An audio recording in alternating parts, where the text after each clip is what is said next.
sa saad mulle natukeseks appi pakkima tulla? Ikka saan, vanaisa. Kas sul võetakse varsti kips ära? Jah, nädala lõpus. Veab sul, sa ei pea pakkima.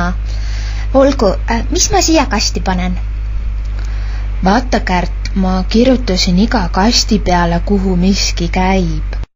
Okei. Siia on kirjutatud raamatud. Vanaisa, kas sa kavatsed kõik oma raamatud Lihavõtte saarele kaasa võtta? Tegelikult on seal raamatukogu ka, isa ütles mulle, aga ma arvan, et seal eestikeelseid raamatuid ei ole. Ma kõiki raamatuid ei võtagi. Muist viime pööningule. Miks need siia samasse jääda ei saa? Me peame uutele üürnikele ju karumi tegema. Nad võib-olla ei ole huvitatud kokanduse ja sporditeemalisest kirjandusest. Õigus küll, ja väikesi lapsi neil ka pole, sest ma oleksin ju muidu osa mänguasju neile jätnud, aga me annetasime need emaga ühte lastekodusse. Minu jalgratta viisime ka sinna.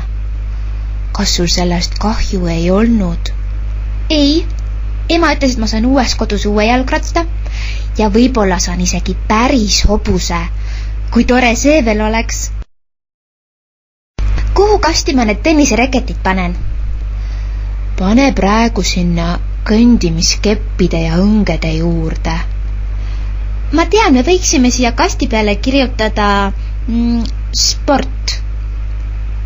Jah, väga nutikas.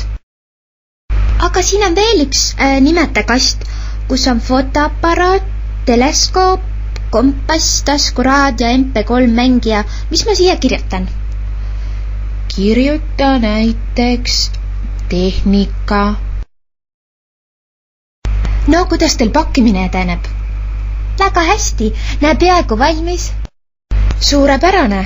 Ma ei jõudnud täna õhtusööki teha ja me isaga mõtlesime, et võiksime kõik restorani sööma minna. Tore, kas me lähme sinna restorani, kus me ükskord varem käisime? Just sinna.